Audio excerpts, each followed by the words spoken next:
तालुका अध्यक्ष, शहर अध्यक्ष, उपाध्यक्ष, सर्व तालुका कमिटी, शहर कमिटी, मंचावर उपस्थित असणारे सर्व पदाधिकारी, या मोहोळ मतदारसंघामधून मोठ्या प्रमाणामध्ये उपस्थित असणारे सर्व धर्मबंधू,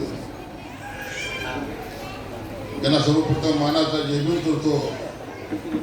आपण राजरत्नजी आंबेडकर साहेबांचे विचार ऐकण्यासाठी उत्सुक आहात आणि त्यांच्या आणि तुमच्यामध्ये अधिक वेळ जाऊ नये म्हणून या धम्म परिषदेला मी मनापासून शुभेच्छा देतो. खरं तर आम्ही अकोला काठीला पहिली धम्म परिषद गेल्या महिन्यात झाली उत्तर सोलापूरमध्ये. तिथंही आम्ही राजरत्न साहेबांची खूप वाट पाहिली.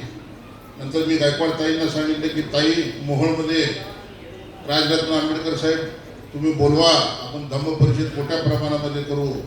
आता आमचे सेवानिवृत्त ACP साहेब बोलले की 6व्या मतदारसंघामधून 4 वेळेला विधानसभेच्या निवडणुका झाल्या, परंतु जाणीवपूर्वक बौद्ध समाजाला उमेदवारी नाकारण्याचं काम झालं.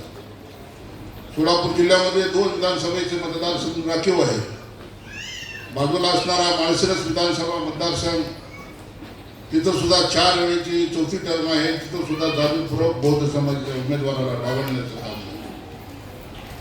सोलापूरची लोकसभा सुद्धा याच पद्धतीची आहे.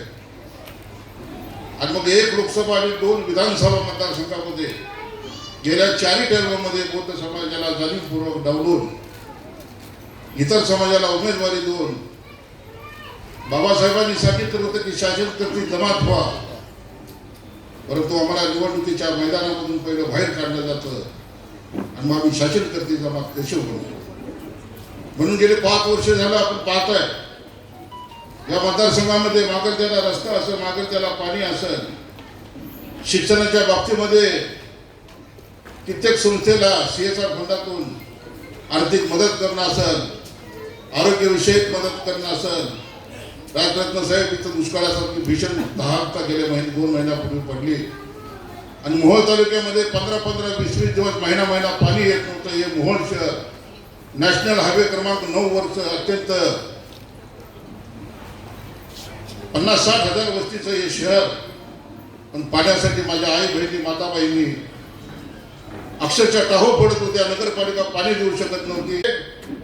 लोकांची तहान मागवण्यासाठी सोडले आणि 15 टँकरनं 70 दिवस या मोहोळच्या जनतेला पाणी पाजण्याचं काम करत होतो. जात पात धर्माच्या पलीकडे जाऊ जातीवराला डावललं. आम्ही ठरवलं की असं काय काम करू की आम्हाला घेतल्याशिवाय मोहोळ विधानसभेमध्ये 2024ला आमदार निवडून जाणार नाही. अशा पद्धतीचं आव्हान या मतदारसंघामध्ये उभं केलं. आंबेडकर साहेबांना जाताना दौऱ्यावर उतरून निघून जाताना साहेब आपण माहिती घ्या, प्रस्थापित राजकारणाची अडचण निर्माण केली आणि यावेळेची निवडणूक फक्त एकच गोष्टीसाठी लढायची आहे की 4-4 वेळेला आम्हाला डावलण्यात आलं. आता तुम्ही उमेदवारी द्या अगर ना द्या, पण निवडणुकीच्या पहिल्याच दिवशी फॉर्म भरून विधानसभा जिंकायची हे स्वप्न मुलाशी बाळगून पायाला पिंजरी लावून या मतदारसंघामध्ये फिरतोय. आंबेडकर साहेब आपल्याला बोलायचं आहे, आपल्याला ऐकायचं आहे. अशा धम्म परिषदा या मतदारसंघामध्ये, या जिल्ह्यामध्ये आपल्या नेतृत्वाखाली याही पुढे मोठ्या प्रमाणात होतील. आणि एक भीमसैनिक म्हणून राजू खरे, एक सर्वसामान्य कार्यकर्ता म्हणून त्या धम्म परिषदेमध्ये कुठलीही जबाबदारी स्वीकारायला तयार आहे. या सगळ्यांनी मिळून निळ्या झेंड्याखाली राजरत्न आंबेडकर साहेबांच्या नेतृत्वाखाली सगळ्यांनी एकत्र यावं असं कळकळीचं आव्हान या धम्म परिषदेच्या निमित्तानं समाज बांधवांना करतो.